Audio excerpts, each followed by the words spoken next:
It's an ML Sports Take here, brought to you by Welch and Company Jewelers, CH Insurance, and Burn Dairy. Gas up your vehicle all week at Burn Dairy. It's all good at Burn Dairy. 31-24 Syracuse over UConn. They dominated. Look at the team stats. Look at the numbers. Look at McCord. Look at the offense. 3 100-yard receivers for Syracuse, which I believe was the first time in history. McCord becomes the #1 single-season passer in school history, and he also probably will get the single-season touchdown record next week against Miami, and he was 13 yards away today from being the single game leader in school history with 482 yards. Nassib held the record when basically McCord just sat on it all, most of what was over the course of maybe a quarter plus in this game. But as you move the ball, and you're like, that's all they have to show for it. They're up 1 score at halftime. That's it.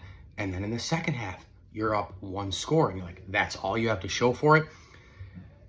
Look, they're winning games. And if you're the fan that's like, hey, listen, if they look good enough, it's good enough for me, and they win, and they're 8-3 and 5-1 at home, and this is the first time in years they've won 8 games, second time since 2001 that they've won 8 games, I believe. Fran Brown doing his thing. The schedule was better, I think, than people thought. Certainly because Syracuse, beat a couple of ranked teams at that time in terms of Georgia Tech, UNLV. They have a chance to play another team that's ranked this weekend. Now, Miami, I don't think is that good. I don't think they're number 8 in the country. I don't think Cam Moore is that good. But when you do look at what it is, the big scope of it, what a ranked team is, top 25 teams, I mean, Syracuse, for playing that weak schedule, Florida State is in the dumpster. Clemson is down. Notre Dame is down. Lost at home to Northern Illinois before I record their 7 o'clock kick from the Bronx against Army. Syracuse played 4 ranked teams this year. For as weak as it was, and oh, by the way, you had a Stanford team that, gave some pretty good fight this year, and they beat Louisville last week. So the schedule isn't as soft as we thought. Would have been nice if they had beaten, if they had maybe gone 1-1 against, Stanford and BC. But did you expect them to beat UNLV and NC State, right? Sometimes you flop 1 week, you win an extra game here, extra game there. The bottom line is, I think 8-3 is right where I pretty much had them going into this game. I had them 8-4 finishing on the year, but the reality is they're winning games. I mean, that's the #1 thing that you want.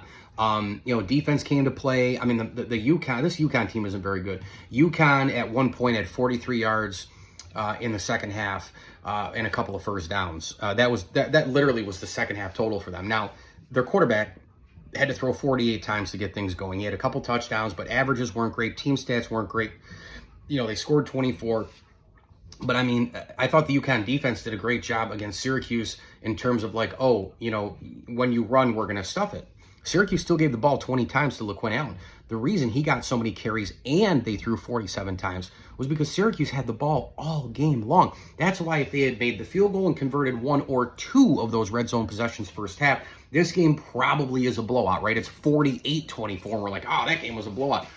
It was a blowout without the score being a blowout. Sometimes those things happen, but either way, Syracuse gets a bundle of yards, a bundle of offense, a bundle of wins this year in terms of being in the form of 8-3, and now we see Miami next week in the Dome for a game that, look, I hope the crowd is better next week than it was today. ML Sports Take brought to you by Burn Dairy, Brewerton Ace Hardware, Rosie's Corner, Barks and Rec Doggy Daycare, and RV Source of Central New York. Call my man Mike McKay and his team to store your RV over the winter season. Go get him on Instagram and Facebook. RV Source of Central New York is the official RV center of the Platter. And I do want to thank James Oranger and family, Mike Lewis and family, and Dan Reynolds, Ed and Chris Duty, John Kild, and the Swan families as partner friends of the program. The Swan family, that is Becca, Robert, and the kids. Appreciate you. And yes, ML is real. I am real. As I always tell you, enjoy the games.